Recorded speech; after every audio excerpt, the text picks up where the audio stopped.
Welcome back to the Swearwolves. I'm Bret, and today you are going to be listening to episode 244, Sawll and the Family. In this episode, we discuss Leatherface, the Texas Chainsaw Massacre III. Now, I'll talk about this, but I remember when this movie came out, I was excited about it. The Texas Chainsaw Massacre, the original one, still is one of my favorite movies. You know, Leatherface is right there. That blanket, when it's up, is the cover box to the VHS of Texas Chainsaw Massacre. One of my favorite movies of all time. Texas Chainsaw Massacre II subsequently has become one of my favorite movies as well. Given the choice, I'd probably choose Texas Chainsaw Massacre II to watch over the original, only because Texas Chainsaw Massacre II is just so much fun. It's off the rails. It's bizarre. Bill Moseley does awesome in it. You have some great scares, actually. But Texas Chainsaw Massacre III then comes out. I was excited for it because I wanted to see more Leatherface. Was I disappointed? I wouldn't say I was disappointed. I mean, as a kid, I was just like, it's another slasher film. They tried to,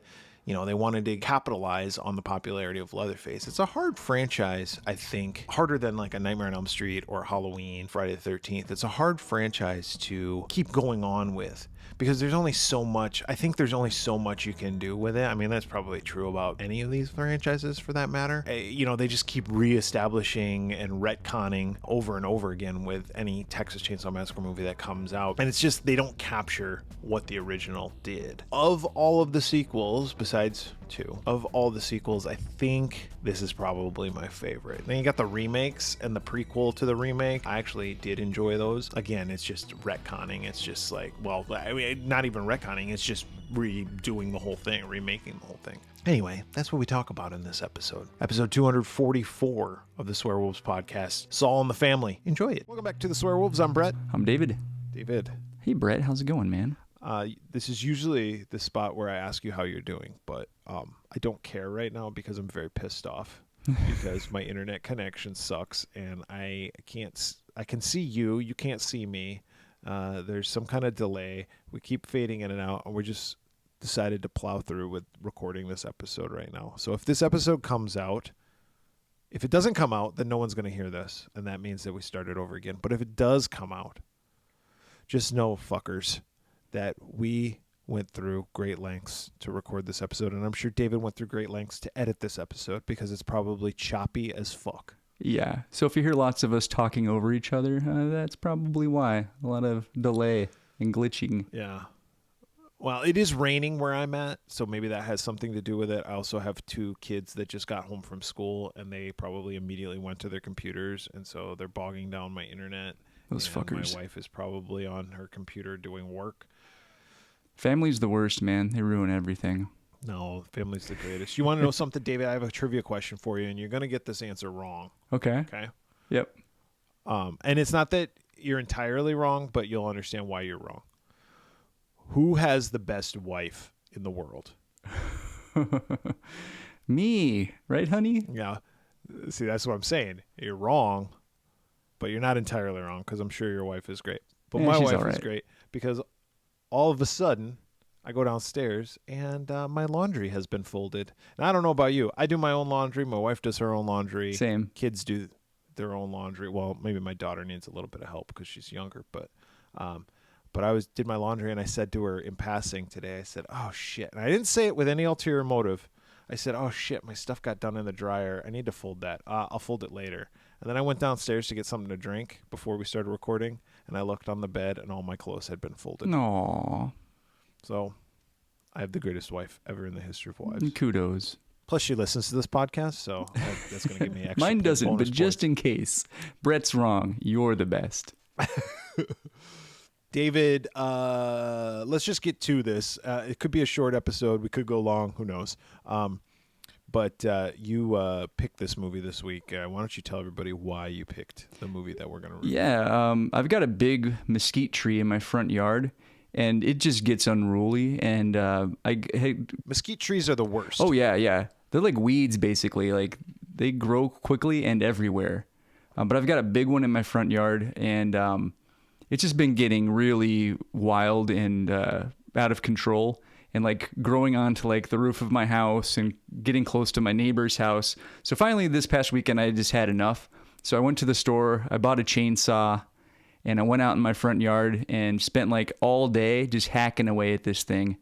I think I filled like, in addition to like branches and like big, like almost like logs, I think I had like 17 50-gallon heavy-duty trash bags full of debris. Look at you. Did you feel like a man? I felt like such a man. Yeah, like halfway through, I ripped my shirt off. I put a wig on and stood in front of a fan, poured a bottle of water down my chest. The neighbors called the police. The neighbors called the cops. Yeah, I was gonna say. Yeah, but that got me thinking. I was like, you know what? We haven't done a Texas Chainsaw movie in a while. Let's do part 3. And actually, we have done them in order so far up to this point, like of release. We did Texas Chainsaw Massacre 1 a long time ago, and we did Texas Chainsaw Massacre 2 after that, and now we're on to 3, right? So maybe this will be the one that we do in the exact order that they came out. Wouldn't that be something? The real title of the movie, though, David, is Leatherface, the Texas Chainsaw Massacre 3. Now, this movie came out in 1990. We'll get to the stats and stuff on this in a second, but I wanted to pick your brain a little bit. Were you cognizant of this movie when it came out? When it came out, no. Okay, so when this movie came out, I knew about it because I'm sure like I had rented probably Nightmare on Elm Street 4, Nightmare on Elm Street 5 on VHS, and upon renting it, I probably saw the preview, the trailer. Ah, okay. And had you already seen part 2? Yes, I saw part 2 pretty early on in my life. I want to say I was probably, let's see, that came out in 86, right? I think probably saw it in like 87 or 88. Okay. And I remember being very disappointed at the time in part 2. Yeah, because Texas Chainsaw Massacre, as you know, is the one from 1973. Is like one of my favorite movies of all time. Right. Like I think maybe it's not my favorite movie, but I definitely think it encompasses all that I like about horror movies. Right. Yeah, it's a classic for a reason. It's a classic. It's grungy. It's raw. It almost feels like you're watching a documentary. Right. And I'll get to that because it kind of plays into my review of this movie later on. But anyway, so I had loved that movie, and I saw Texas Chainsaw Massacre 2, and I was too young. I didn't get it. Right. I think you have to be older to get Texas Chainsaw Massacre 2. And now Texas Chainsaw Massacre 2 is probably, like, if I'm going to watch a Texas Chainsaw movie, that's probably the one I'm going to put in. Because that one I have a lot more fun watching. Yeah. Part 2 is a lot of fun. Yeah. And I think for a long time it was the redheaded stepchild. I think people are starting to realize, like, movies that maybe we didn't like 30 years ago, 40 years ago, because we were like, this is stupid. Why didn't they just make... Stuff like Halloween 3 finally getting their due respect. That's gotten its comeuppance over the past 15, 20 years. And I think Friday the 13th Part 5, I think a lot of people, when they really examine it, they're like, you know what, that's not a bad movie. Maybe it's not a good Jason movie because Jason's not in it. But it's not bad. It's not a bad movie, and it's kind of like the precursor to like Scream.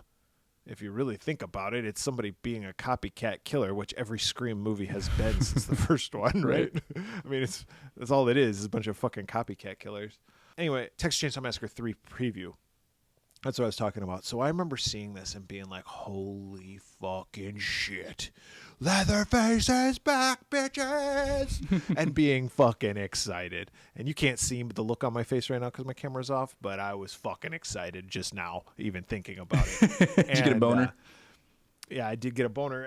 Actually, funny, because we were talking about this right before we started recording, but the issue, Volume 2, issue number 18 of Fangoria, which came out in January of 2023, has a cover story. If you're a subscriber, at least this is the cover. Leatherface, Texas Chainsaw Massacre 3, the untold story of horror's greatest trailer. So they have a whole article, it's on page 44, written by Amanda Reyes, that talks about the trailer for Leatherface, Texas Chainsaw Massacre 3. If you've never seen it, it's quite the interesting trailer. It's more of a, what'd you call it? It's more of a teaser, really, because it doesn't show anything from the movie. No, it doesn't. It just has an image of a lake and this, it's like Excalibur, but it's a saw, and it's coming out like the Lady of the Lake giving Excalibur to King Arthur. And it's a saw, and it goes into Leatherface's hands. Then you see Leatherface, and it's like lightning hits it, and you're like, motherfuck! Leatherface! But anyway, so that that got me going. So I was not quite 13 when this movie came out. Yeah. So I was 12 and a half. I was still relatively young in the world, but I was well versed in all things Texas Chainsaw Massacre. At least I thought I was. Yeah, when this movie came out, I don't think I had seen any of them yet. Like maybe the first one, but I do remember seeing the box for this one at the video store, and that's how I became aware of it. Actually, there's not much to the cover art of this. It's just the chainsaw, kind of like reddish, isn't it? Yeah, and it's got Leatherface's face, right? And it has the saw, and it says like, yeah, the Saw's family or whatever. Yeah, I was just looking at the one sheet that I have of it. Oh, yeah. That you actually got Kate Hodge to sign for me. That's right. But anyway, so release date was January 12th, 1990. Now, they originally wanted to release this movie November 3rd, 1989, but they bumped it back, probably because they wanted to re-edit some stuff. Yeah, if I'm not mistaken, this movie had issues with the MPAA. Like they were going to give it an X rating or something, so they had to make a bunch of changes. Yeah, we'll get to some of that in my Just the Facts segment, David. But yes, you are correct. So what I looked at both of these dates because the first date, January 12th, 1990, was actually something we've just covered. I thought so, and I tried to pick movies that were I tried to remember, but did you go with a different date? Fuck up my plans. I was going to go with November 3rd, 1989, and then I realized that we had already discussed those recently too, so I just went back to January 12th. So January 12th, 1990, what do you think the number one movie in the theater was? All right, early January, so it's probably a late December movie that was a hit, or like an early January. So I'm trying to remember. I picked Born on the 4th of July. I feel like that came up recently. You are correct. Born on the 4th of July, the Oliver Stone, Tom Cruise classic film that I've never seen. So, oh, yeah, it's good. There you go. What was the number one song? This I had a harder time with, but I'm going to give you a hint. It gives you a boner. Not me. Okay, then I got it right. It wasn't me, right? Was it my mom? Gets like a lady boner? No. Well, was it Another Day in Paradise by Phil Collins? It is, but there was somehow we got to, through conversation, the fact that it gives you a boner now in your adult life. Oh, does it? I don't remember the exact conversation. I don't know. You have to play it, test that theory. Or sing me a few bars. Next time I'm around you. See what happens. I'll be like, hey, David, yes, what do you need? He calls out to the man on the street. And I'm like, oh. I got to get cover my groin with my notebook. Leatherface, Texas Chainsaw Massacre III was written by David Sawll, directed by Jeff Burr, with music by Jim Manzi and Pat Reagan, produced by Robert Engelman. This movie stars Kate Hodge, that I brought up recently. She was at a show. What show was she at? CreepyCon or some shit like that? I saw her at, I think it was Son of Monsterpalooza. Or maybe it was just Monsterpalooza. I don't know. It was one of those Pasadena shows. Okay. She was very nice, by the way. She plays Michelle. William Butler plays Ryan. Ken Foray as Benny. I don't know why I didn't ask why I didn't bring my Leatherface poster to have Ken Foray sign. Oh, you don't have him on it? Oh, okay. You have to rectify Tony that. Hudson as Sarah. Viggo Mortensen. Look at this guy. Fucking Aragorn himself. Yeah, he plays Tex. Joe Unger is Tink. R.A. Mihailoff? I never know how to pronounce that. I don't guy's either. name, Mihailoff? He plays Mihailoff. He plays Leatherface.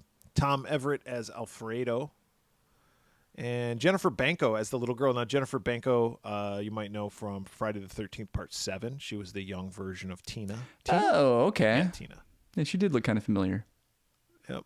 And Dwayne Whitaker, he plays a character named Kim. Dwayne Whitaker, you would know him best as being Maynard from Pulp Fiction. Who was he in this movie?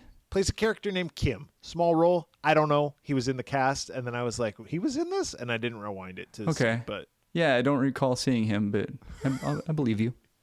He's in it. And as an uncredited role, we got a little Caroline Williams playing. Yeah, who I also missed. She's quick. You blink, you miss her. Is she on screen or off screen? She's on screen. Okay, yeah, I didn't see her. She's on screen. Is it the crime scene? part? It's the crime scene. Okay, She's a yeah, reporter. I didn't catch her. Yeah. So Caroline Williams, as we all know, was Stretch, the DJ in part 2, and she's reprising her role, I guess. It doesn't make any sense, but little does in the Texas Chainsaw Massacre universe. She moved from radio to television. Yeah, but it doesn't make any sense. It doesn't make any sense. But they don't recognize part 2 in this movie. Yeah. Like the canon is off, so I don't know. Oh, it's funny you say that, like, because that, not to get ahead of myself, but maybe factored into my thoughts a little bit, because I was like, there's a lot of things about this movie that really don't make any sense if you think about it. Yeah, definitely. The runtime of this movie is 85 minutes. I don't know what the budget was, but the box office. Do you have any guess of what you think the box office would be? Next to nothing. Like 5 million? Yeah, it's 6 million, 5.8 million. Facts, just facts. Just facts. Just facts, man. Got some facts here on this. Yes, David, you brought up the being submitted to the MPAA, having some problems with that. This movie was actually the last movie to be given an X certificate. Oh, before they moved to NC-17? Before they moved to NC-17. This was submitted to the MPAA 11 times. Jesus. And on each I don't even know. That seems like a lot. That could be normal. But on each submission, more and more footage was cut out. And some of that footage was actually cut from the negative specifically and lost forever. That's a bummer. So Kane Hodder, he was the stunt coordinator for this movie. Kane Hodder, best known as playing Jason Voorhees. Or as Victor Crowley for some people in the Hatchet movies. Or the alligator in Alligator. The alligator in Alligator. Some people also think, now if you read this article in Fangoria, you'll know about it, but some people also think that he was the actor who played Leatherface in the teaser trailer, because that was not R.A. Oh, okay. But he was not. I'd say it didn't look like him to me. That guy looked bigger. No, that guy was chubbier. Right. Some people also claim that he was a stunt double in the movie for R.A. Mihailoff, which could be true. I don't know. I haven't asked. Yeah, I thought he was. Kane Hodder this question. But if I recall correctly, Kane Hodder was very excited to play Leatherface in the video game Texas Chainsaw Massacre that's going to be coming out, because he was going to be able to play Leatherface for the first time. Okay. Or maybe like officially. Yeah. Pretty cool though. So, He's had a chance to be Jason, Leatherface, and wear the Freddy glove. Yeah. And Jason goes to hell. Michael Myers, we need a Michael Myers. Get Danny McBride on the horn. Well, actually, we need to get him in the Chucky series. We need him to play Chucky. There you go. New Line picked up the rights for this movie and the series, I guess, Texas Chainsaw Massacre, because Nightmare on Elm Street was ending. They were going to end it with part 5. That's right. And they figured Leatherface would be their new Freddy Krueger. And Oh, that's right, because this is before Freddy's dead. Yes. Yeah, definitely. But box office disappointment caused New Line to say, fuck this. And they gave up their rights. They let the option expire. Oh, shit. And they never renewed the option. And they kept going with the Nightmare on Elm Street series, I guess. Dang. They filmed this movie not in Texas. They filmed it, which I think it was the first one not to be filmed in Texas. But they filmed it near Six Flags Magic Mountain. Okay, that makes sense. Because as I was watching, I was like, this looks more like California to me, like California desert. The director says that in some of the takes, you can hear screams from the roller coaster. That's how close they were. Oh, that's crazy. Where is that? Like Valencia? Yeah, I don't know. Something like that. I've never been. I never went to Six Flags. Oh, it's cool. It's been a long time for me, but yeah, Six Flags is awesome. I mean, I went to Six Flags Great America near Chicago when I was a kid, so I assume it's pretty similar to that. I don't know if it's changed since the last time I was at Six Flags, but I remember it's very teenager heavy, like a date spot. Like a lot of younger couples, probably. Not a whole lot of like little kids and families. A lot of people there on dates. There's a lot of thrill rides, right? Yeah. So you see like a lot of couples, like where the guy's like walking behind the girl and he's got his arms around her waist, kind of waddle walking. Yeah. A lot of that going on there. Bunch of douchebags. Dude, they got that ride, the Goliath, like, which the last time I was there, that was like the new ride, so that tells you how long it's been since I've been there. But I remember there's a bank turn on that ride that you basically just black out. Oh, Jesus Christ! You're pulling a few G's, huh? Yeah. Well, the last fact that I wanted to mention here was that Jeff Burr, the guy who directed this movie, by the way, he was fired 1 week into directing this, and then nobody else took the job, so they hired him They back. had to bring him back. That's hilarious. He wanted Gunnar Hansen to play the role of Leatherface, which I think Gunnar Hansen wanted to do. But Oh, they that would have been couldn't nice. They couldn't come to an agreement on salary, which, if I recall correctly, is the reason why Gunnar Hansen wasn't in part 2 as well. Man. Right? So he must have wanted more Stuck money to his than guns. his gunners. Oh, I see what you did there. So they cast R.A. Mihailoff, which he did a fine job. Listen, it's one of those things. They're in a mask. Anybody can play the mask characters, but like not anybody can play Freddy Krueger, right? So right, yeah, that's 'cause why I it's think people. talky. Yeah, and people were disappointed in the remake because, well, it wasn't Robert Englund, but people weren't necessarily disappointed in the remake of Friday the 13th because who cares who's under the mask? Yeah, but to be fair, like, I thought Jackie Earl Haley was fine in the remake. It's just that movie sucked. Yeah, the least problem I had with the movie was not having Robert Englund in it. Yeah, that didn't really bother me. Everybody's like, you got to have Robert Englund in it. No, you got to have a good fucking script. Exactly. Like, would I have preferred Robert Englund? Of course. But yeah, if had it been a good story, it wouldn't have mattered as much. Yeah. All right, so let's get to the plot of this movie. So the movie opens up, and there's like a scroll of kind of like in the first movie, right? Very similar to the first movie. Yeah, just no Larroquette. Yeah, it's not Larroquette, and the voice tells us that Sally Hardesty, who is Sally from the first movie, she's dead. Yeah, And that and I the like that only- he mentions the invalid brother again, just like the first one.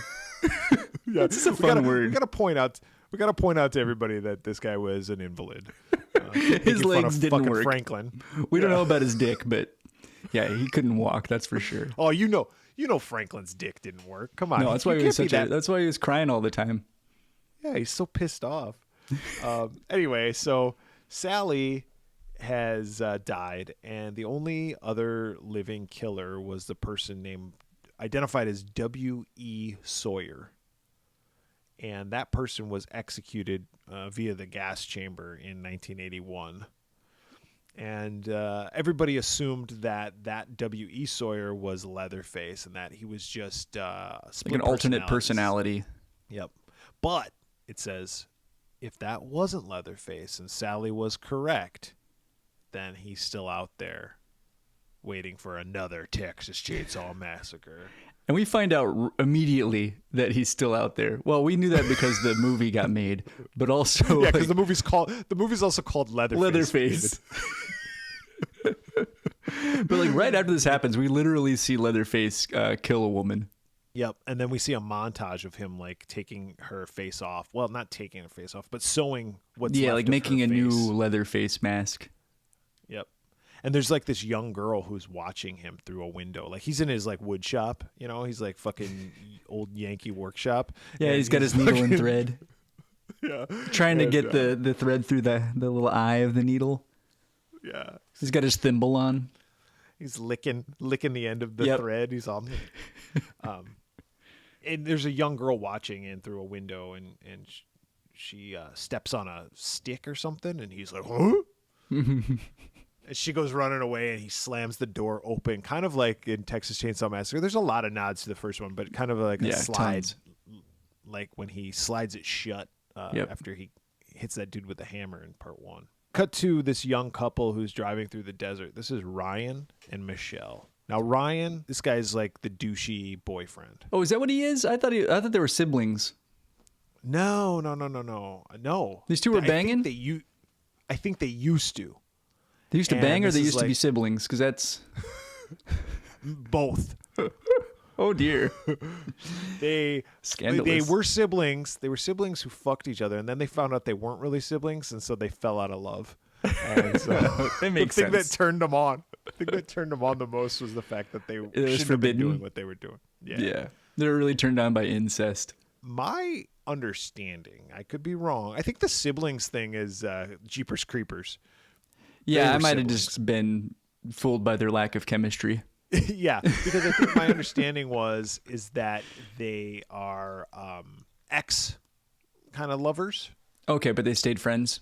Yes. And well, they're like on their way. They're going to college. He's pre-med. She's going to Europe. She's just driving this car. And he's like, yeah, you're going to leave me. You're going to go off to Europe. And she's like, go fuck yourself, dude. He's like, whatever. I'm going to be annoying for the rest of the movie. Yeah, and they're going to drive that car to her dad, right?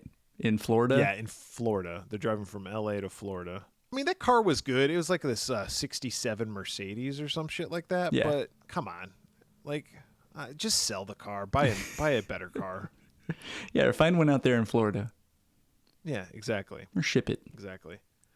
So they hear on the radio, there's like a radio report of some kind of mass grave that has been found. No sooner do they hear that than we cut to this said mass grave. Yeah, and it's nighttime and they're exhuming all these bodies. This is where we see, well, I didn't see her, but apparently Caroline Williams was there. Caroline Williams, she just walks by, like puffs on a cigarette, and then keeps walking. But they do oddly focus. Like, if you didn't know who Caroline Williams was, you'd probably be watching this movie going, "Why the fuck did they just do that? Was a weird shot." Yeah, what was that person doing? Did she win a Subway contest to get a walk-on roll? Get a walk-on roll? She's just gonna choke.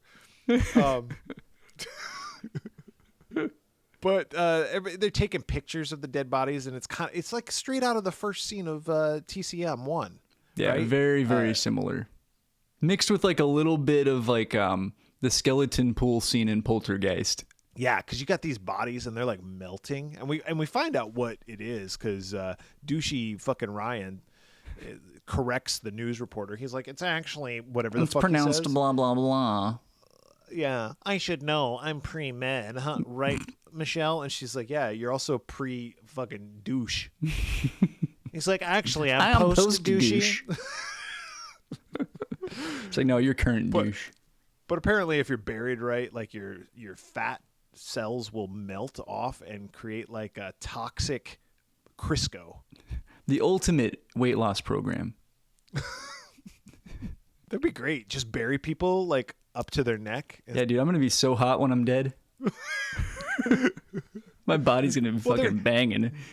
Then my neighbors won't call the cops when I go outside and take my shirt off while I'm chopping wood. I think they were calling the cops because they were blinded by your white, old pasty fucking skin. Yeah, like some fucking white ass douchebag outside with a chainsaw. Can you tell this?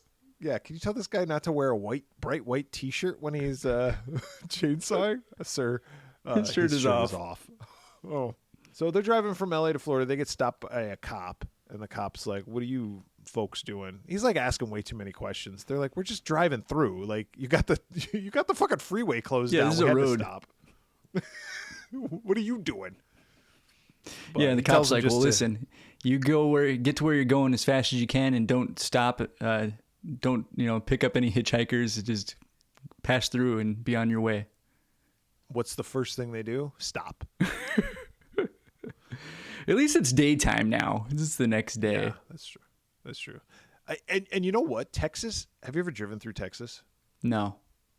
Probably the biggest, well, it is the biggest state in the continental U.S., but probably the most boring fucking state to drive through. I drove from Arizona to San Antonio, and half the drive is through Texas, and that half of the drive, there is nothing to see. I mean, that David, sucks. when I say nothing, you might think like, "Oh, Brett, you're exaggerating." There is fucking nothing. It's just I dirt. drove from Arizona to Pennsylvania, okay? And it was more exciting than driving through fucking Texas.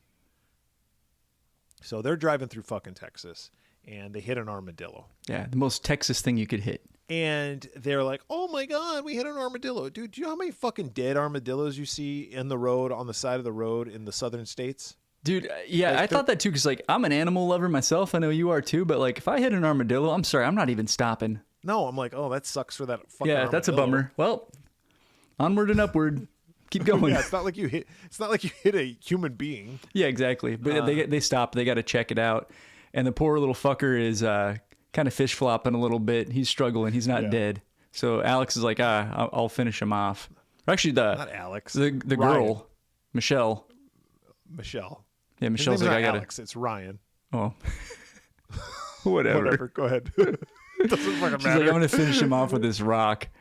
And Ryan's like, I can do it for you. And she's like, nah, I got this. And she goes to do it, but then she kind of hesitates.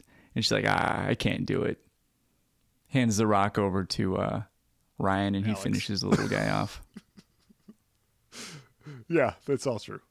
They put it out of its misery. They also stop, after they stop there, they stop at a gas station to take a leak and get some gas. The Last Chance gas station. Viggo Mortensen gets dropped off. His name is Tex. At least that's what he goes by.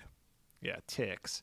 And he gets dropped off at this gas station. There's also this crazy-eyed attendant, and he's like looking at porn. Yeah, he's like cutting up pictures from a nudie mag. Yeah, and he's got a Polaroid camera around his neck. He is very similar to the character of the hitchhiker. Yeah, even what he does next is straight out of part 1. He goes over to Michelle and takes her photo, and he's like, it's a good photo. It's a good photo. You want this photo? It's a good photo. Yeah, $5. And then he immediately talks himself down. He's like, $5. $3.69. By the way, this character, his name is Alfredo. Yeah. I think that's just the name that's on the shirt, by the way. I think so, too. That's his real name.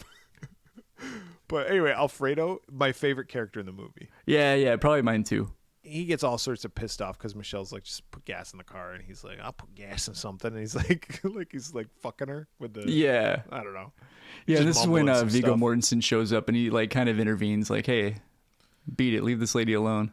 Yep, and she's like, oh, thanks, Tex, you're so handsome, and she's like, well, I gotta go take a piss now, and she's like, and maybe a little bit of a poo, if I'm being honest, Tex. Ryan comes out and he's like, if you guys could give me a ride, Tex says to them, if you guys could give me a ride to Houston, or if you're going to Houston, if you could give me a ride along the way, that would be great. And they're like, no, we're not giving you a ride. And the girl kind of wants to. She does. She's like, oh, well, maybe we can talk a little bit about this. But again, I've got a deuce I got to fire off. Yeah. So I'll be back. There's one in the chamber and one that's actually being shot right now. Yeah. Got a turtle head poking out. I'm prairie dogging something fierce over here. Yeah. That armadillo just made me head to shit. I don't know what it is. Which I thought was kind of funny because, like, right after, like, she's like, well, maybe we can think about it. She immediately, like, leaves to go to the bathroom. And I was like, man, that's got to be so awkward for Ryan. Like, you just told this guy no, and now you're just stuck alone with this stranger who wants a ride. Yeah, well, he's a dickhead, so oh yeah, shitty situation. Yeah, fuck him. So Ryan's like, yeah, we're going to Houston, and he goes, Viggo Mortensen's like, yeah, you don't want to go that way. You want that freeway doesn't go the right way. You want to go down this other way. And he's like, fuck you. I got a map. And he's like, your map is old. Listen to me. Dude. I know. I live here. By the way, this doesn't work in nowadays, right? Because even if you are in the middle of bumfuck Texas, you have GPS like on your phone. Yeah, it should still work. Do you think that because of GPS, all the inbred cannibals that live in New Mexico and Texas, they're all starving? Yeah, and the lost art of map drawing is pretty much gone. Yeah, we got a bunch of map drawers, cartographers, if you will. Yeah, direction givers. Yeah, we have a bunch of cartographers and, people that just hang out at gas stations giving directions, and cannibal inbred families who are out of jobs. Yep, all screwed. We need to make that movie. The movie about what has happened now to the Hills Have Eyes people and the Texas Chainsaw Massacre families, because nobody drives down their fucked up roads anymore because they all know the best way to go. Yep, they all cleaned up, got real jobs. Yep. Went back to school. Tex catches Crazy Eyes peeping on Michelle, who's dropping that Duke. And he's like, he was watching you take a piss. And she's all, huh? It's like, oh, God, that makes me sick to my stomach. I gotta go shit some more. He's like, oh, hold on, I'll watch. But then this crazy-eyed motherfucker, Alfredo, he comes out. I think I just wrote him as Crazy Eye because I didn't know what his name was until after the movie. But he's got one eye that's like cataract. But anyway, yeah, go ahead. I was gonna say I did the same thing with the character that I think you called Tink or Tinker or something like that. I just called him Hook Hand. Yeah, I don't know what I called him in my notes, but his name does end up being. Yeah, Tink. he's Captain Hook. But you're right. The crazy eyes guy, Alfredo, he comes out with a shotgun. Yeah, and he starts shooting at him, and Tex goes, "You guys get the fuck out of here! Yeah, I'll go, take go, care go, of go, this." go! I'll distract him. And so they drive away, and Ryan sees Alfredo shoot Tex. Yeah, and he's like, "Oh fuck, sorry about we didn't give you that ride, pal." Yeah, he says, he just dusted Tex. I'm like, what the fuck? Where do you think you are? Fucking dusted him. He smoked that fucker. But they drive, and she's like, where do I go? Where do I go? And he's like, just take Tex's route. Go to the right. Go to the right. Yeah, turn here. So she goes down that road. Now that's so dumb. That's fucking dumb. Why would just you stay do on the that? main road? Just stay on the freeway, homie. Yeah, Like, that you'll was run your into plan. another car eventually if you need help. Yeah. But instead, let's go down this back fucking way that this Yeah. guy who just got shot Bad decision. and almost got us killed, by the way, because guess what? They didn't care that Crazy Eye was looking at her peeing. They wouldn't have cared. They wouldn't have even known. It's now nighttime. Yeah, and they're lost. And they're just driving. They're like, what the fuck? They get a flat tire. Or I don't know if they got a flat tire. They're driving, earlier. and all of a sudden, this is very much like Texas Chainsaw 2. A truck rolls that's up right, on that's them, right. starts chasing them. And then whoever's in the truck throws a dead coyote on their windshield. Yeah, that's right. Which causes them to swerve. They get a flat tire. Oh, you're right, though, but I think, did they get a flat tire before that? I guess it doesn't matter. It doesn't matter. But they get out to change it. Yeah. No, it's right here. It's right here. They get out to change it, and they're like, who was that car? And by the way, this Ryan guy, he's such a little bitch. He's like, oh my God, what do they want from us? he's like such a little bitch boy. Grow a pair, man. So they're changing That's the right. 'Cause tire, right? He's like trying to change the tire or whatever, and Michelle keeps shining her flashlight, like looking for whoever that was. And he's like, "Dude, shine the light on the tire so I can change it." She's like, hurry up, Ryan. He's like, I would if you had the fucking flashlight on here. It reminded me of like when I was a kid. Anytime I quote unquote helped my dad work on the car, like I was the flashlight holder, but I would always get distracted, like looking at things. And my dad would be like, "Hold the light right here. Just point it at this one thing." And then I'd be like, "Oh, is that a bird?" Yeah. You know what, though? That's your dad's fault. Guess what? It's probably my mom's fault. Like, "Hey, why don't you go help your dad?" Yeah, your dad's probably like, fuck. God damn it. I didn't even want to have kids. But I did the same shit. It's like, or your dad's like, will you hand me that 5/8 wrench? And you're like, I don't even know what the fuck a wrench is. Yeah, you give him a Phillips head screwdriver. He's like, "God damn it, I'll just get it myself." Oh, it took you boys He all passed day me the to fix hammer. that car. Like, "Here you go, Dad." He's like, "This is a crescent wrench, but..." Well, anything could be a hammer, Dad. But yeah, then your mom's like, "Oh boy, it took you boys all day to fix that car," and Dad's like, "Yeah, it would have taken me 20 minutes had you not sent fucking dipshit Jones out there to help me." Fucking dumbass McGee over here. Do you know this kid doesn't know the difference between a crescent wrench and a fucking And a hammer. Phillips head screwdriver and a hammer? Him and those pliers. Like, "No, son, that's a level." "Sorry, Dad. I'm really bad at this." Son, that's the flashlight that I've been asking you to hold this entire time. Yes. It's like, "Oh, at least I can see now." But while he's changing the tire, all of a sudden, Leatherface, here he is. He shows up and he starts cutting the car like with his saw. Yeah, let's talk about the setup to this though, because I kind of like this. There's a squeaking. Yeah, and she's like, "What the hell is that?" And we see it intercuts between her wondering what it is and this leg. Yep, it's And Forrest the Gump. leg, yeah, he has a brace on, like Forrest Gump wore, and it's all as it walks because he needs a little like fucking 10-in-1 oil or whatever, 3-in-1 oil to put on there. He's got a bad knee or something. Yeah, but Yeah, she does. She turns around. He gets the tires. Ryan gets the tire on, and she turns around in the light, and there's fucking Leatherface. And does he start up the chainsaw? It's kind of a jump scare right there. Yeah, it is. He starts the chainsaw, and he starts cutting at the car. And they're like, oh, Jesus Christ, get the hell out of here. Yep. And so they get into the car, and they start driving away. And Leatherface, they run over Leatherface. Yep. But he ain't dead. And then he, like, rips the trunk all the way off the car. Dude, Leatherface is strong. Strong as hell. I didn't realize how strong he was. Yeah, he rips that thing right off. And they drive away. It takes them a while to get the car started, though. And it takes her a while to get it into gear. Like, she can't find the... really struggling. She doesn't here. have the clutch pushed in. I don't know what's going on. She's like, she doesn't know. Yeah. But she starts driving away, and they end up swerving. And Ken Foray, this is when we meet him. Dude, they swerve because fucking Aragorn, Tex stumbles into the road, and he's all bloodied up. So like, oh shit, he's not dead. They swerve out of the way, and they completely like flip their car. But yeah, Ken Foray, he's got a Jeep, and I think he was coming like the opposite way, and they swerve towards him, so he swerves out of the way, and both cars wreck. Yeah, both cars wreck. Both cars flip over. Foray, whose name is Benny, we come to find out. I don't know when we find that out, but he says it at some point. Yeah, the name's Benny. And he comes out, and he kind of helps the couple. Yeah, Michelle's knocked out. She's out cold. And Alex, I don't know why I keep saying that.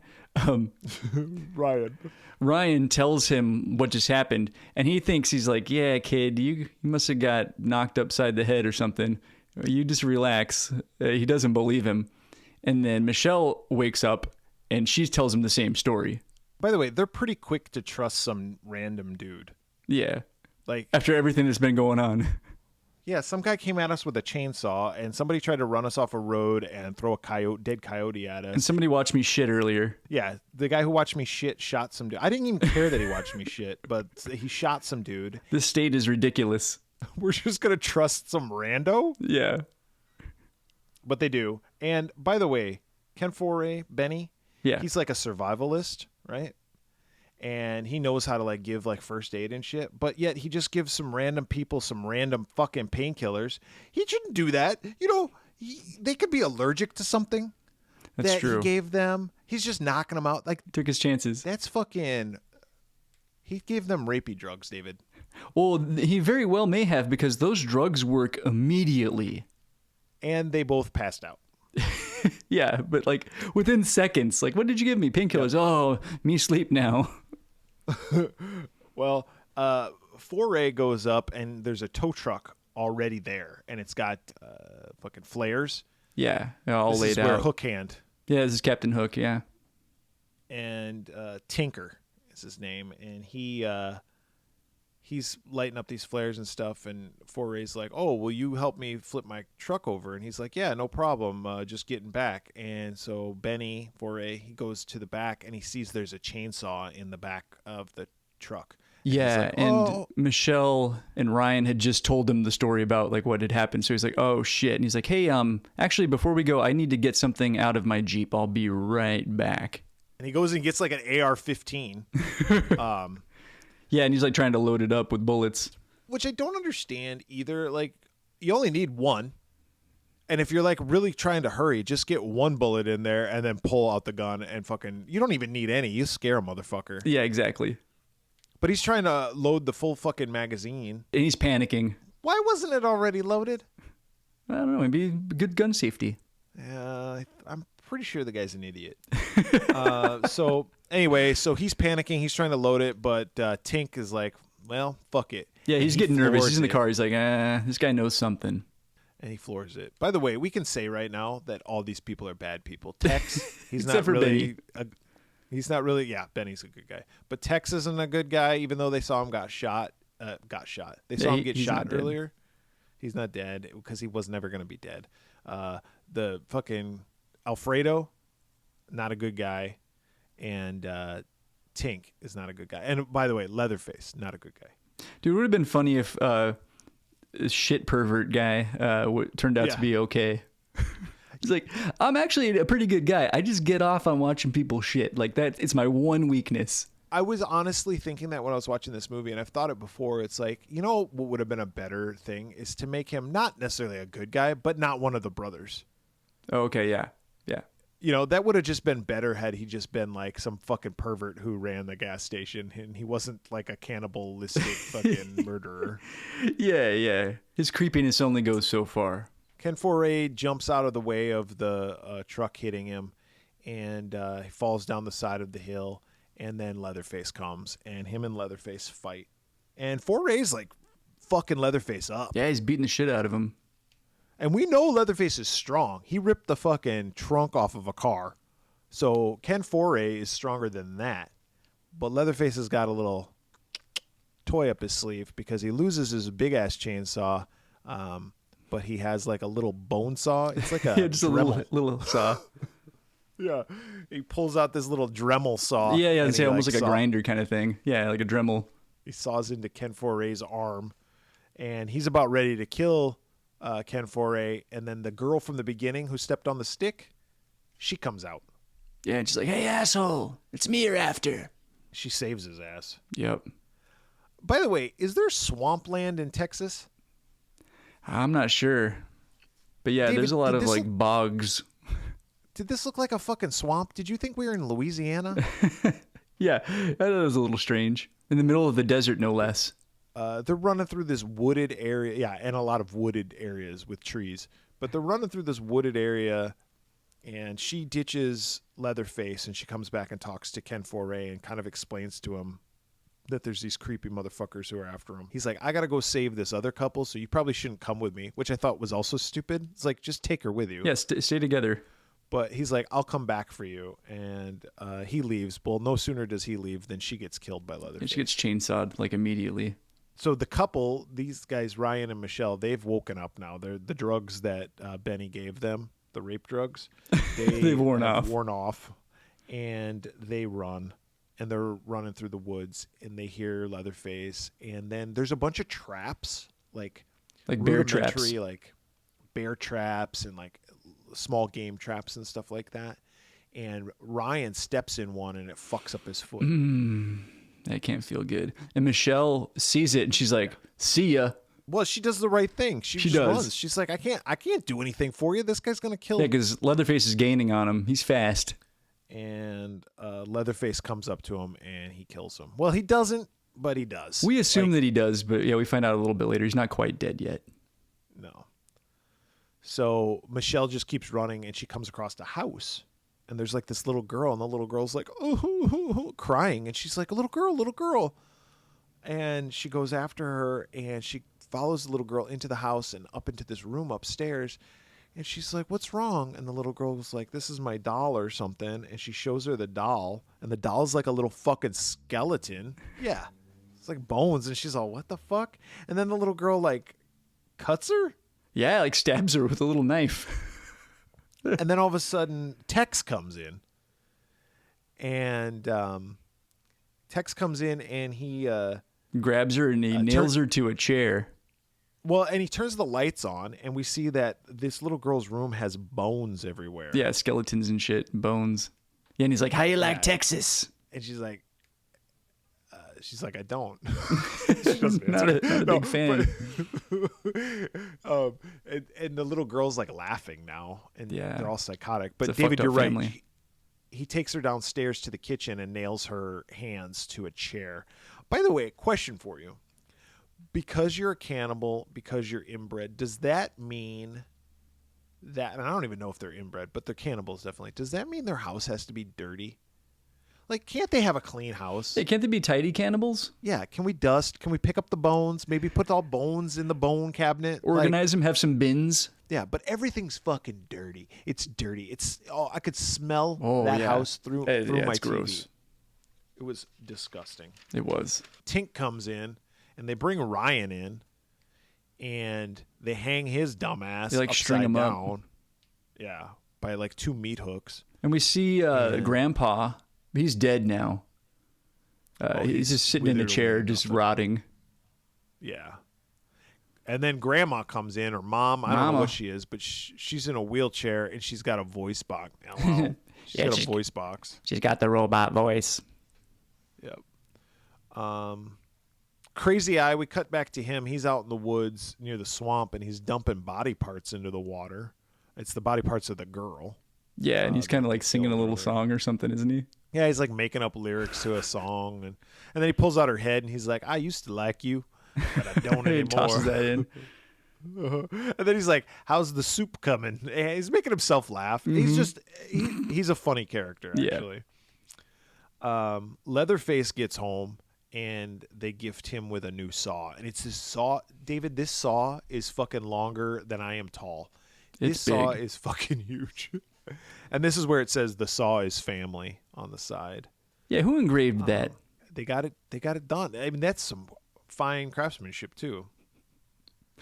Yeah, and it's like made of chrome or gold or something. It's very It's shiny. been chrome plated. Yeah. Tink comes back and he gets pissed off at Leatherface and he's like, "You didn't kill Benny." And he's like, "Fuck you." And he takes his Walkman. Oh yeah, because Leatherface had been playing. He took his Walkman off at one point and put it on Michelle's head. It was like, "Oh, music." You know, he didn't speak, but Yeah. he's like showing her. It's translation. But Tink takes his Walkman off and throws it into the fucking oven. Yeah, and turns it on. Leatherface is like, "Arr!" And then Leatherface grabs Tink and he's choking him and he's forcing him to go get the Walkman out of the oven. with his good hand.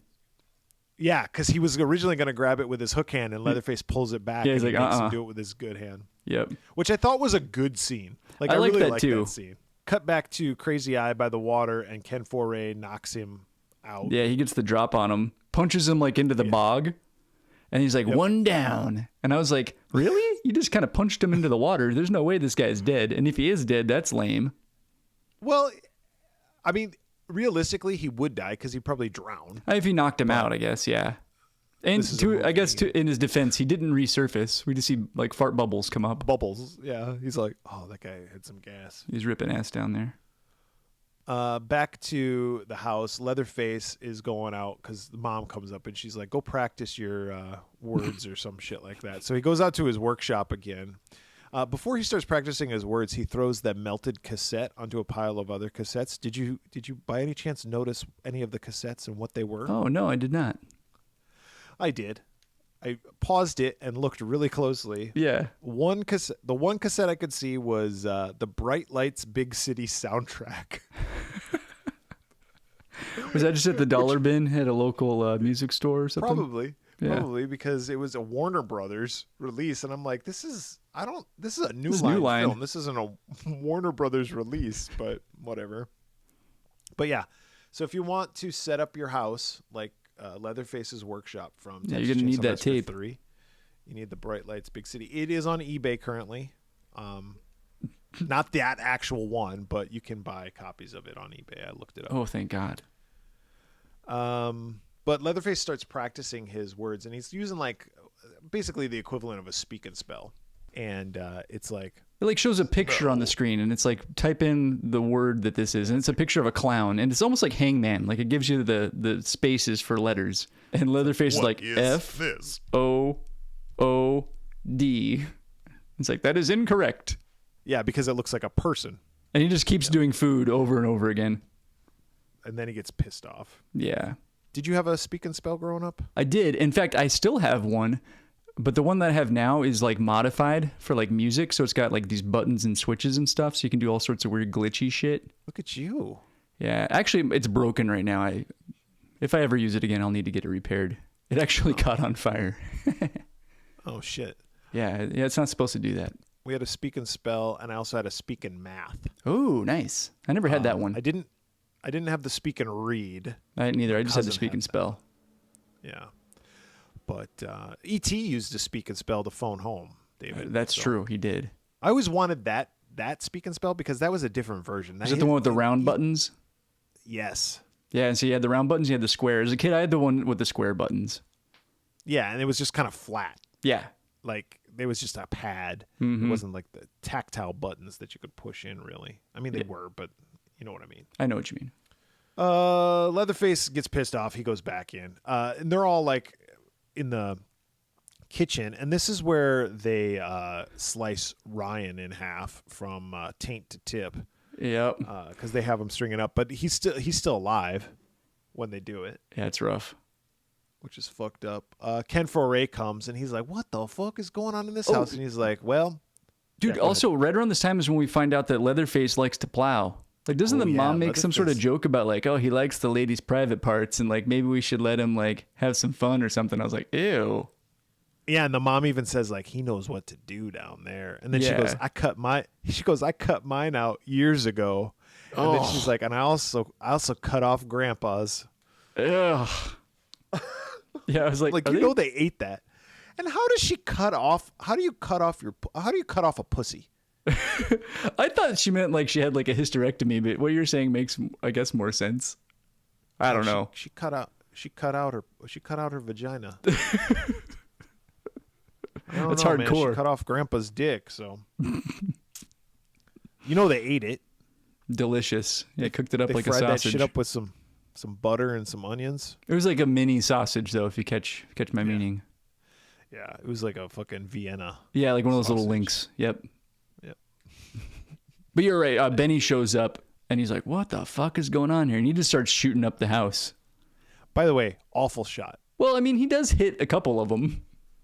He hits the mom. Yep. And he hits the hook hand guy. Tink. Yep. Yeah, because he knocks his ear off. That's right. He blows his ear right off. Does he get Tex? Like, does he graze him? No, I don't know. I don't remember. There's also the little girl. He doesn't hit the little girl, and he doesn't hit Leatherface. He shoots Grandpa's corpse. Oh yeah, he blows Grandpa, the dead one. He blows away. Yeah. He fucks up Grandpa's corpse. But Michelle then uses this as her opportunity to pull her hands out of the nails. Yuck. And she runs. Yeah, she escapes. And Leatherface chases after her. She starts going all Sally Hardesty crazy, right? She's covered in blood. She's screaming. She's like, "You want to go, motherfucker? Let's go."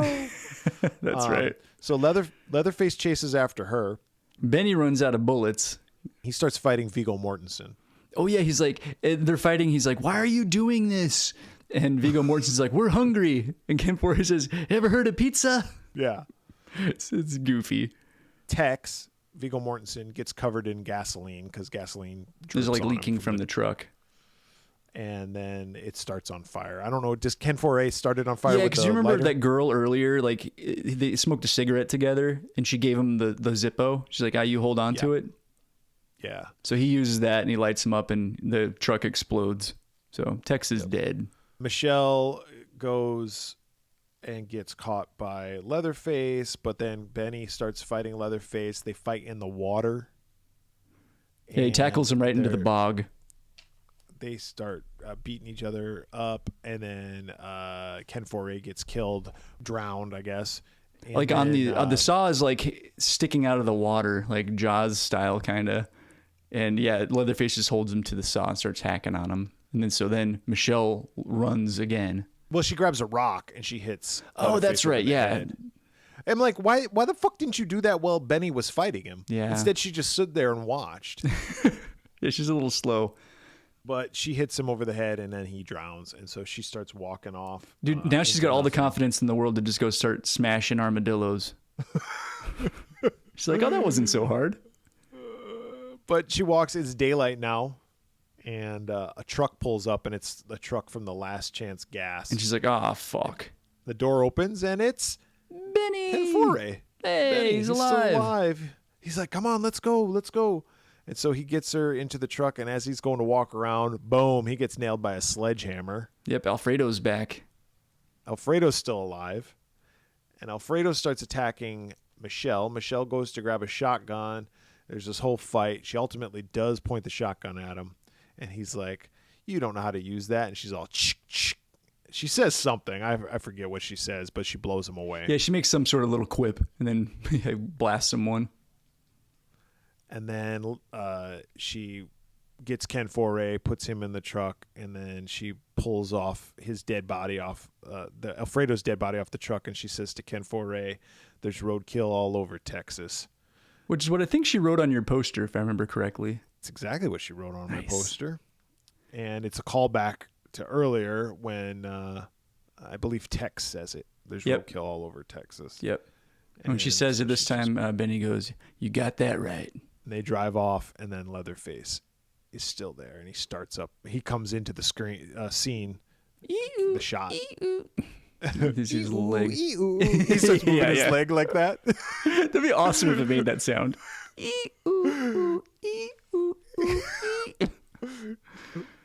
Every time he runs, he plays the Halloween thing. And then his chainsaw starts up, and we cut to black. And that's the end. It's a short movie. It's 85 minutes. It's actually a really quick watch. Yeah, very short.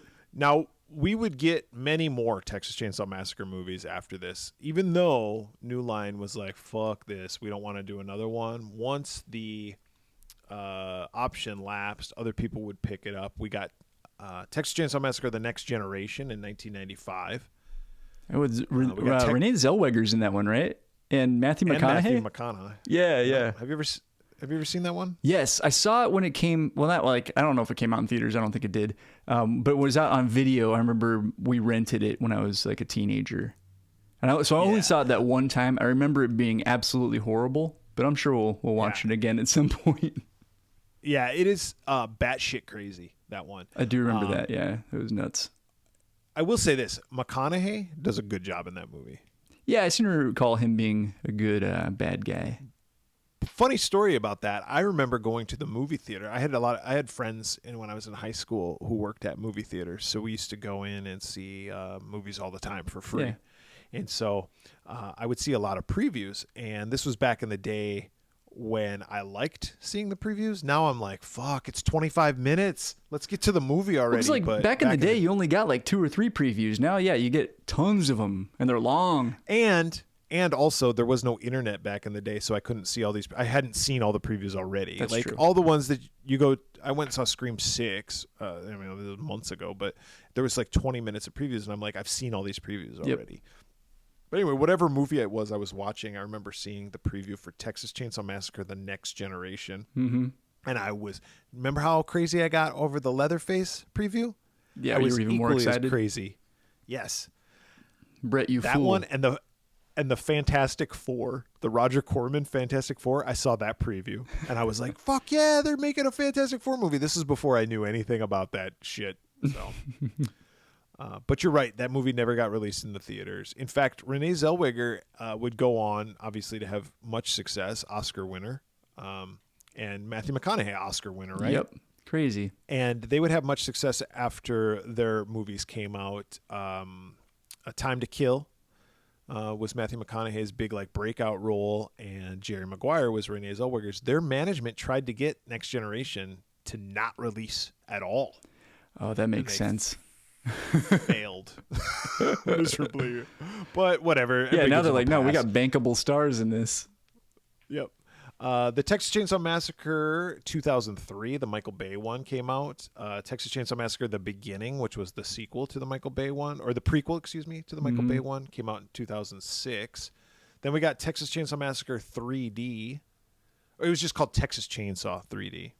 That's right. That came out in 2013. Leatherface, another movie called Leatherface, but just Leatherface, came out in 2017.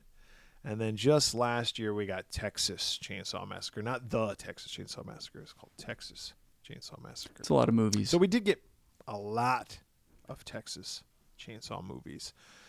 Problem with Texas Chainsaw movies is that none of them really captured what the first movie did. And I said I was going to get back to how the first movie I love because it was so gritty and everything. Yeah, there's a rawness to the first one.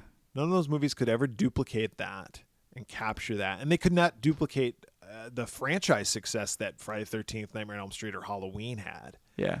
Anybody who tried, I guess the Michael Bay ones were pretty successful, but they stopped doing them for whatever reason. I don't know why they stopped, but those two were actually pretty good.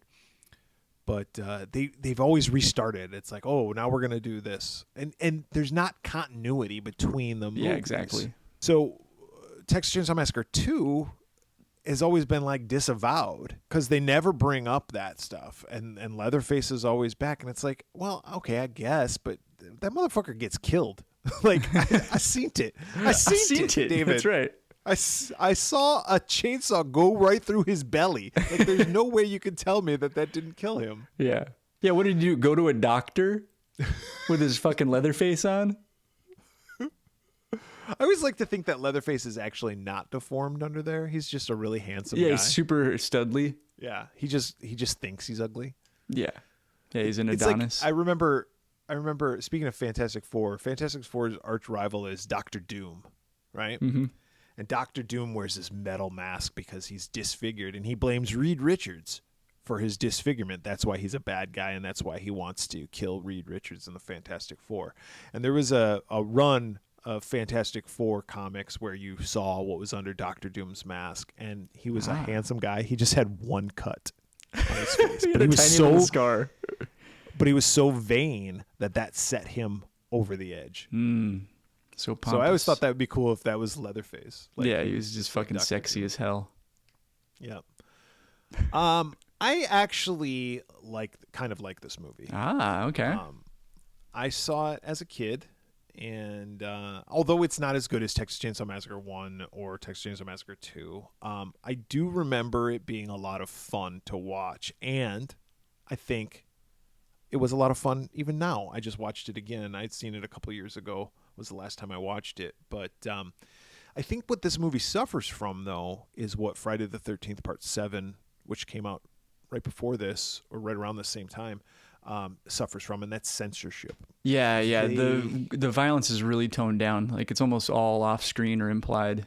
Yep, the gore is there, and you can see it or hear it, I guess, rather than see it, but they don't show it. And they filmed it; they just had to cut it off. And what's interesting too is the original. They didn't show any of it either. But to your point earlier, like, it had that grittiness and rawness about it that it felt like it was there, even though it wasn't. Yeah.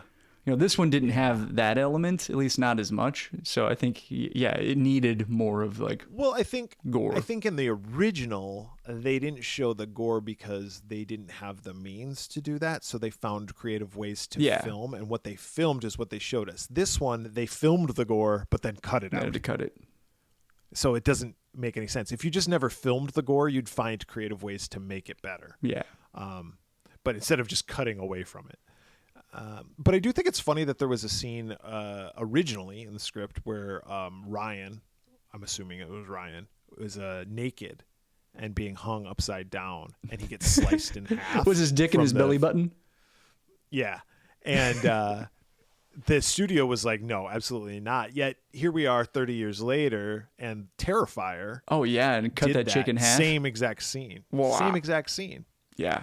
Oh, so gross. And people fucking love those Terrifier movies. And those Terrifier movies are some of the grossest, fucked up kills. Yeah. The gore is insane. So there are a lot of loose ends in this movie. Like, what happened to Tinker? We never see what happens to him. What happens to the little girl? We never see. What happens to the mom? I'm assuming she's dead, but we never see it. She gets shot in the right side of the chest, not the left side where your heart would be. So who knows? Yeah, I assume they were dead, but yeah, you're right. They don't really definitively tell us. We do see Viggo Mortensen blow up, and Leatherface and Alfredo drowned. Alfredo's still alive, though, I guess. But and so is Leatherface. But what happened to the other three? I think what happened in coming from a 2023 perspective is that back in 1990, they were like, listen, we're going to make lots of fucking money off of this. So we got to leave this open-ended. Yep. So we can make a sequel. Oh, for sure. And when it didn't, they just shit canned the whole thing. And the movie fails to, deliver on a lot of things. That being said, I say watch this movie. It's a quick, fast-paced, late 80s slasher film that's worth renting. It's worth the rental fee of $2.99 that I got it off of the Apple TV. I did the same thing. So I gave it 2.5 Pamela Voorhees Heads. Yeah, I mostly agree with you. I had only seen this movie one other time, and I want to say it was probably like early 2000s, probably around the time that the remake came out, maybe a little bit before that. But I hadn't seen it since, and I remember not liking it. And I watched it and liked it a lot more than I remembered. It's very much the first movie. I guess that's also one of my bigger complaints about it. Is it's the first movie, basically, just told a slightly different way. It also bothered me that nothing is really explained as far as like who are all these people, like the mama and Viggo Mortensen. Like now, Leatherface has got all these new brothers. Yes. You know what I mean? Like, where do these people come from? They could have made it like their cousins, or I don't know. They don't really explain it. It just seems odd, but it's very much the same movie. But that said, it's a short movie. It's, an hour and 25 minutes or whatever. Pretty action packed. It pretty much gets right to it. And you do get some, while the violence and gore isn't there is a lot of tension. Yeah. In subsequent sequels, it gets a lot worse. But I actually didn't think this one was too bad. As far as rating, I was between a 2 and a 2.5 on this one, but I think I'm going to go 2.5 as well. I think if you're a fan of the Leatherface character and the franchise, this is one of the ones worth seeing. Definitely. And again, I'll say also that if you like 80s, late 80s, late 90s, 80s, early 90s, slasher films, this is a good example of something like that. So yeah. I would recommend it. So 2.5. I mean, that's average. That's 5 out of 10, 50%. Yeah. I don't know what it has. I think on Rotten Tomatoes it has like 4 ratings, and it's like and they're 19%. All bad. I think I looked at IMDb and it was like rated a 5, and I was like, that seems a little harsh. But that's what we just rated it. No, that scale is different, I think. What are you talking about? We gave it 2.5 out of 5. They give it 5 out of 10. I don't know. I just feel like there's a lot of nuance in IMDb. Like it's different because you got 5.1, 5.2. Like, you know what I mean? If we got down to David, you didn't have speaking math like I had. Okay, I understand how this works. Okay, let me do this part. I just view that scale slightly different. Well, regardless of what it is, what I would say is, yes, definitely our 2. Yeah, because I guess what you're saying is... Well, like, even on IMDb, there's no movie that's a 10. There's none. Like, your highest rated movies are like 9.1. Well, that means someone's rated it a 10. Oh, yeah. But I mean, consensus-wise. But you're not going to have everybody rate something a 10. Well, no, but that's what IMDb is. It's a consensus. Yeah, well, IMDb is stupid. You're stupid. True, I am. But I will say this. 2.5 Pamela Voorhees Heads for Texas Chainsaw Massacre 3. I think this is a movie. We were talking about these types of movies earlier. This is a movie that's going to come into its own. I think I wish they had the footage. Yeah, that'd be cool to release a director's cut. Yeah. So I think if people give this a chance, it could resurface as being like one of the better sequels to a Texas Chainsaw Massacre movie. If you really think about it, like look at the catalog of Texas Chainsaw Massacre movies you have to choose from. This is going to be like the 3rd best one. or maybe like the 5th best one. Yeah. It's definitely not the worst. Yeah. Because there's 1, 2, 3, 4, 5, 6, 7, 8. There's 9 Texas Chainsaw movies now. Yeah, and there's a few that I still haven't seen. I've seen all of them. Wow. Kind of. Yeah, there's a bunch I haven't seen. In fact, the last one I saw, I don't even remember which one it was. I don't even think I made it through the whole thing. I was like, this movie's fucking awful, and I just shut it off. That's why I say kind of, because the Leatherface one, the one with Steven Dorff, and it's like the origins of Leatherface. They're like kids in the 50s. I turned that motherfucker off, or I fell asleep. One of the two. I haven't even seen that one. Well, if you have any thoughts on Leatherface, Texas Chainsaw Massacre 3, or anything else for that matter, you can contact us. How can they contact us, David? On Twitter, Facebook, the Slasher app, TikTok, Hive, YouTube. Search the Swearwolves on those platforms. On Instagram, search the Swearwolves Podcast. You can go to our website, theswearwolves.com. You can email us at contact@theswearwolves.com, or you can leave us a voicemail at 623-282-1851. So for the Swearwolves this week, I'm Brett. I'm David. And just remember, there's roadkill all over the internet.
I'm in a different room right now, so hopefully it doesn't come through on the microphone. But there's this obnoxious, horny ass quail that's like been sitting on my roof all day, just like going like all day. It's just driving me nuts. I can't hear him right now, so maybe he went away.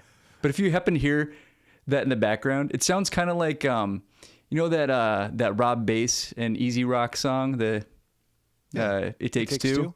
Yeah. Ha! Yeah. Ha! It's the ha sound.